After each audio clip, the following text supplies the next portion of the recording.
Avísenme si se ve. Sí, sí se ve, profesor. Gracias. Vamos a decir algunas cosas. A ver lo que me voy acordando. El botulismo es una enfermedad causada por una bacteria que se llama Clostridium botulinum. ¿De acuerdo? El Clostridium botulinum es termoresistente, o sea, resiste las altas temperaturas. Termoresistente. Y en determinadas condiciones produce una toxina, un grupo de toxinas, que son la toxina botulínica, que se llama en términos genéricos, que en cantidades reducidas es lo que sirve de base para hacer el botox, la toxina botulínica que se ponen personas para reducir las arrugas o para eliminar tics nerviosos, porque es una neurotoxina, ¿no?, que afecta el sistema nervioso y paraliza nervios y músculos. El problema es que en determinadas condiciones su efecto letal es muy alto. Creo que en la clase virtual de la semana pasada dije que la toxina botulínica es la toxina más potente que se encuentra en el universo, 1.000.000 de veces más potente que la toxina, el veneno que produce la serpiente más venenosa. Entonces, en términos técnicos, es recontra venenosa. Les decía que esta toxina botulínica se produce en determinadas condiciones. Cuando no hay oxígeno y cuando el medio tiene un pH superior a 4,5. Esto puede ocurrir en un alimento enlatado donde no hay oxígeno, donde el pH no es bajo, o sea, no es un alimento de fruta, sino por ejemplo puede ser un atún, unos frijoles o una carne. Un alimento enlatado que no ha recibido suficiente calor, que ha permitido que la termoresistencia del Clostridium se manifieste a través de la formación de una espora, y que cuando se ha enfriado la espora, el microorganismo ha salido, ha visto que las condiciones eran buenas y ha producido esta toxina. El problema es que no se nota su presencia. No se nota su presencia, no cambia el olor, no cambia el sabor, no infla la lata, no cambia. Una persona lo puede consumir sin darse cuenta que lo está haciendo y morirse muy rápidamente, en unas pocas horas, por una parálisis ocasionada por esta toxina. Y por lo tanto, es más el Clostridium botulinum el patógeno más termoresistente. Por eso se utiliza como parámetro en las industrias alimentarias, en el tratamiento por calor, que busca destruir los microorganismos, de tal manera que el sistema presume que se ha eliminado al termoresistente, al patógeno más termoresistente, los otros patógenos menos termoresistentes también están eliminados por descarte. Entonces, todos los análisis que se hacen para la evaluación de procesos térmicos en alimentos no ácidos pasan por asegurarse de eliminar el Clostridium botulinum. Para eso se estudia la transferencia de calor, la termoresistencia de la bacteria, dimensiones del empaque, etcétera, etcétera. Eso es lo que me voy acordando. Vamos a ver qué nos dice la diapositiva. Si quieren hacer alguna pregunta, interrúmpanme nomás, porque yo no estoy viendo manos levantadas, porque estoy viendo la diapositiva. Profesor, disculpe. Adelante. Entonces, ¿habría mucho más riesgo también de que se genere esta bacteria en las conservas que se hacen en casa? Sí. Sí. Entonces, y vamos a ver por qué. Yeah. Sobre todo las que no son ácidas, ¿no? Si va a ser una conserva de unos duranos en almíbar, que normalmente el almíbar es ácido, se acidifica, ya la toxina puede sobrevivir, pero no puede producir perdón, dije mal, La bacteria puede sobrevivir, pero no puede producir la toxina.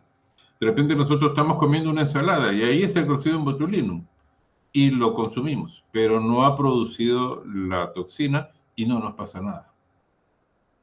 ¿Ok? Entonces, las condiciones que favorecen la producción de la toxina son las que generan, pues, ¿no?, este riesgo, que es muy bajo, afortunadamente. Acá dice que es causada el botulismo por una toxina que ataca el sistema nervioso, producida por una bacteria llamada Clostridium botulinum, como ya lo mencioné.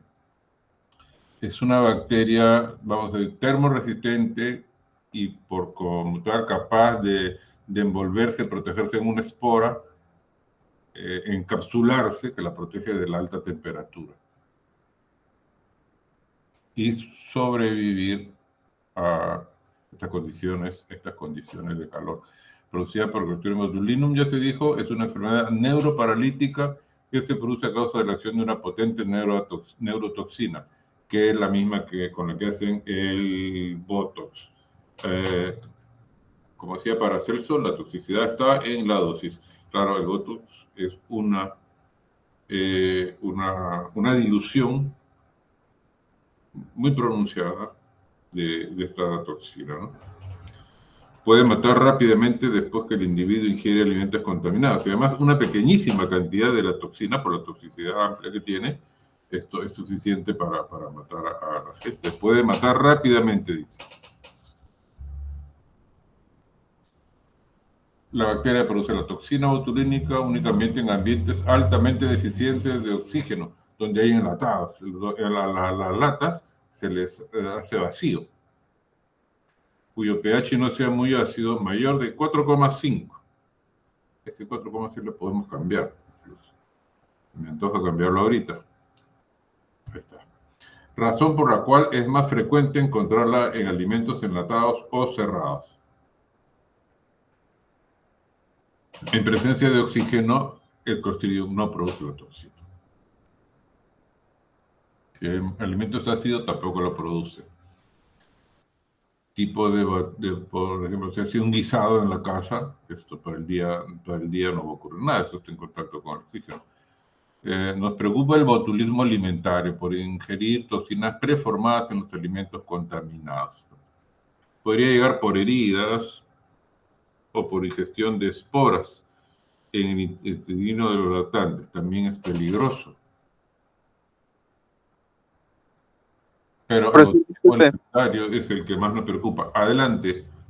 Entonces, si solamente agregando un poco de acidez, estamos diciendo que con un toque de ácido cítrico podemos evitar que se generen estas esporas que menciona.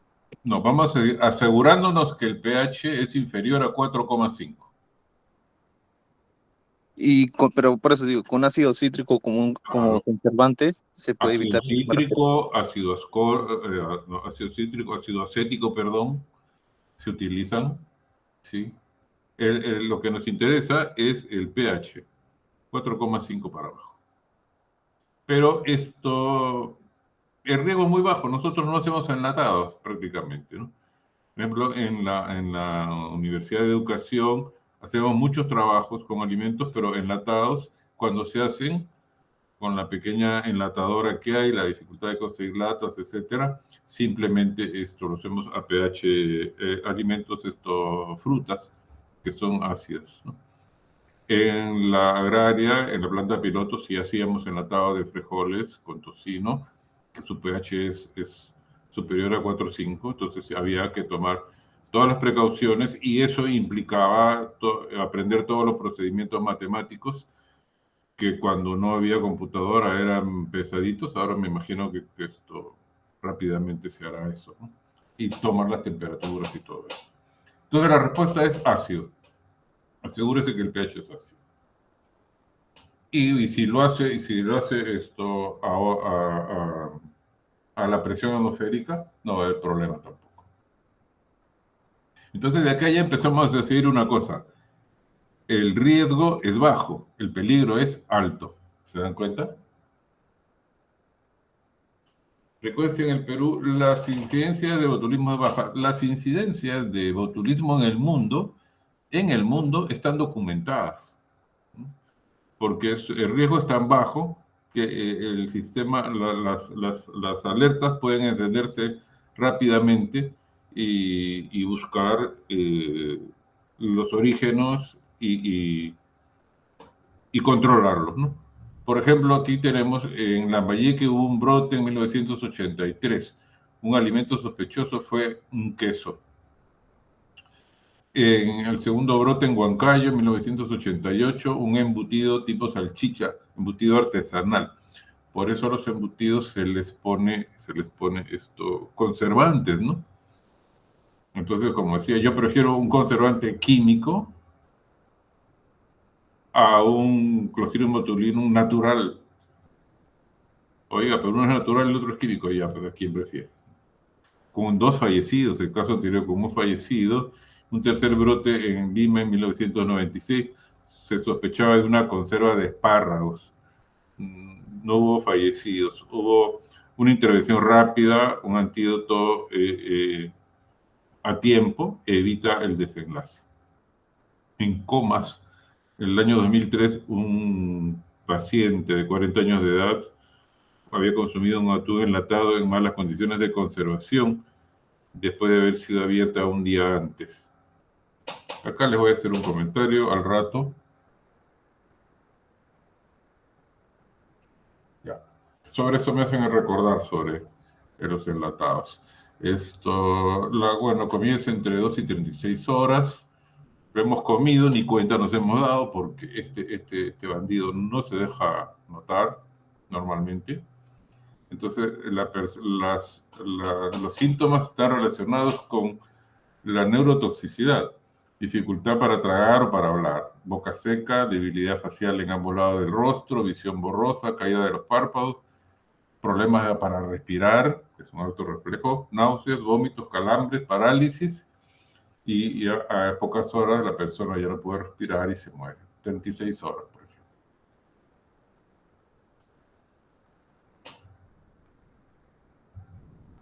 Causas: consumo de comida contaminada, lógico. También se ha producido a partir de pimientos picantes, papas al horno envueltas en papel aluminio, aceites con ajo. Cuando comes alimentos que contienen toxinas, se interrumpe la función nerviosa, eso ya hemos visto. Ingerir comida en mal estado, especialmente enlatados, sobre todo alimentos como frutas, no, vegetales y pescado, como esencialmente, vamos a sacarse de las frutas, como los vegetales y el pescado. Al consumir el alimento en mal estado, se consume la toxina dañina que afecta el sistema nervioso y paraliza alguna parte del cuerpo. Ya hemos visto que puede provocar una parálisis. Incluso he conocido más de una persona con tic nervioso. Por ejemplo, les obliga a cerrar el ojo. Hay unos tics como Popeye que va cerrando el ojo. Entonces, involuntariamente, el tic es un movimiento involuntario, ¿no es cierto? Entonces, a manera terapéutica, a la persona le colocan una dilución muy grande de la toxina botulínica y en la zona problema se genera una parálisis y el músculo ya no se está moviendo involuntariamente, ¿no? Entonces, pasa 1, 2, 3, 4 meses y la persona esté bien, ¿no?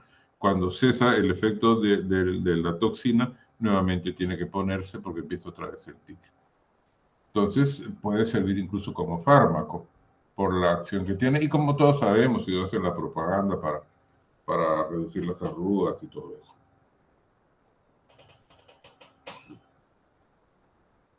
Alimentos involucrados: cualquier alimento que no es muy ácido, con un pH superior a 4,5, vamos a poner. Superior a 4,5 es 4,6. Porque si pones superior a 4,6 es 4,7. Puede apoyar el crecimiento y producción. Alimentos empacados al vacío o envueltos. En embutidos también puede darse, ¿no? Es embutidos artesanales. Capacidad de daño: bloquea la liberación de acetilcolina en las terminaciones nerviosas, impidiendo la transmisión del impulso nervioso, causa parálisis. ya está dicho. La persona pierde la capacidad de respirar, dificultad para hablar, tragar, todo lo que ya se mencionó. Diagnóstico, bueno, basta con ver a la persona, uno ya sabe que está en apuros, ¿no? Y llevarlo inmediatamente a emergencia. Y eso genera alarma que en todas partes se entera. Cuando hay un caso de botulismo, aparece en el periódico necesariamente. Tratamiento, asistencia respiratoria y administrar la antitoxina botulínica, equivalente. Le escuchaba a mi maestro, el profesor Fernando Hurtado, no sé si Chanca lo ha conocido, vive todavía, contaba que hace una muy buena cantidad de años se dio un caso de botulismo en unos trabajadores obreros en Lima, Callao, y se sabía que la antitoxina botulínica más cercana estaba en Chile. Entonces hubo que hacer todo un tratamiento para traer la antitoxina y poder atender a estos trabajadores que habían comido unas lentejas enlatadas o algo así. Prevención, prepara y conserva los alimentos de forma segura. Es decir, esto tiene que hacerlo un especialista cuando estamos hablando de enlatados de alimentos de un pH elevado. No comas alimentos en conserva si el envase está hinchado, si tiene un olor desagradable. Bueno, tenga o no tenga Clostridium botulinum, si está hinchado y tiene un olor desagradable, el criterio precautorio nos obliga a no consumirlo. El sabor y el olor no revelan la presencia. Ni el olor, ni el color, ni produce gas, ni manchas, ni hincha la lata, ni nada por el estilo.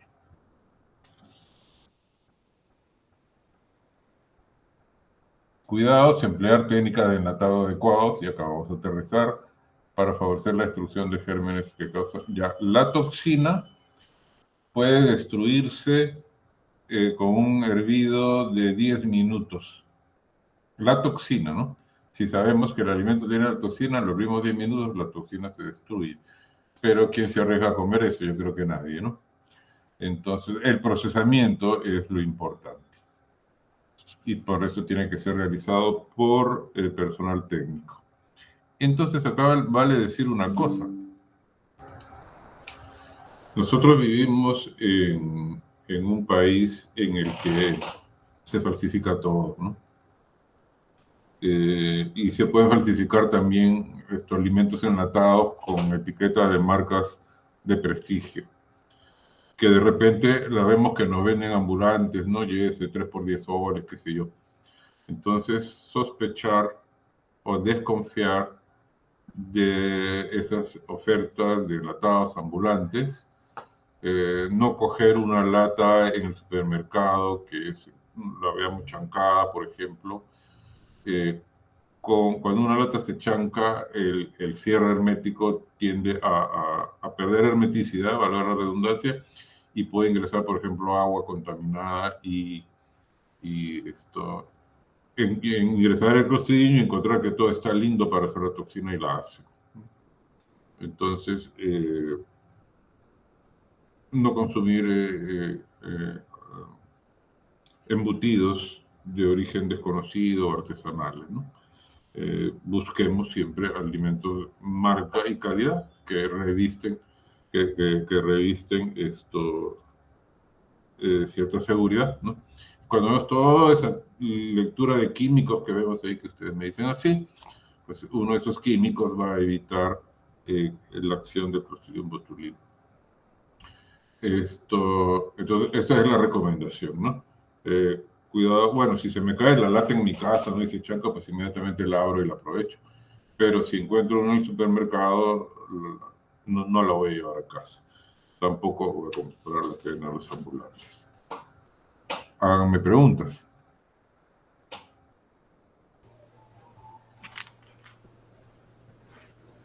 Una pregunta, profesor. Adelante. Cuando un producto enlatado ya está, o sea, hemos abierto y hay que usarlo, hay que consumirlo al instante, ¿no? ¿Qué pasaría si un producto enlatado se guarda para el siguiente día. Eso creo que se No creo malogra, que ¿no? Eso hace daño, ¿no? no necesariamente si lo ponen en el refrigerador. Si estamos en verano, tiene que poner inmediatamente el refrigerador. No creo que pase nada, ya ingresó el oxígeno, por más que llegue Clostridium botulinum, ya con oxígeno, ¿no? Para el caso de Clostridium botulinum, no para otros casos. ¿Por cuánto No me tiempo haría más o tanto menos? problema. Ahora, bueno, este invierno es sui generis, pero consideremos que estamos en una especie de primavera. Recurramos siempre al refrigerador todavía.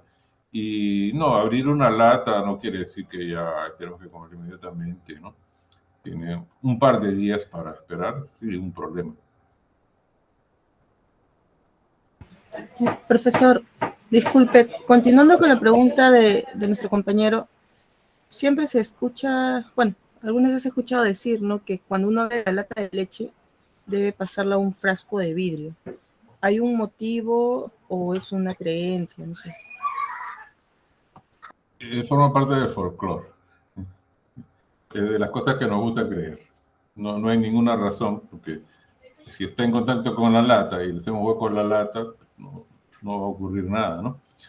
Va a ocurrir el paso del tiempo, ¿no? Ahí sí, pues, ¿no? Si lo tiene un día o 2 días, la leche no va a ocurrir gran cosa. Ya tiene refrigerador, ¿no es cierto? Esto puede quedarse en la lata, no hay ningún problema por eso. Profesor, disculpe, pero también Adelante. depende cómo está el refrigerador, porque hay muchas personas que a veces ponen los alimentos, ¿no? Sin cubrirlos, como por ejemplo las, eh, las especias, los ajos, las verduras, todo lo ponen así como si fuera un armario. Entonces también ahí también Sí, sí, contamina el alimento. no, Tenemos que tener en cuenta que la refrigeradora es un artefacto de que conserva, no es un armario. Bueno, es eso es mi es opinión. magnífico. Y esto puede ir, esto debe ir en nuestros cursos, en nuestra prédica docente. Bueno, nada como la leche para atrapar olores distintos. Entonces, si ponemos en el refrigerador, pues pescado, aderezo, ajos, comida porque la gente que hace, cuando no termina de comer, la pone en el refrigerador para no botarla, ¿no? Entonces espera que esté mal, para ahí ahora ya la puedo botar, ahora recién la bota, ¿no es cierto? Porque nunca la come. Entonces, estos olores de los aderezos, como menciona su compañera, pescado, ajos, qué sé yo, esto sí los absorbe inmediatamente la leche, queso, helados, eso inmediatamente, ¿no? Y lo desmerecen grandemente, pero no está contaminado. Ahora, aparte, sí, podemos convertir nuestro refrigerador en un armario de contaminación si es que no lo hacemos, higienizamos permanentemente, ¿no? Si en la casa es difícil hacerlo,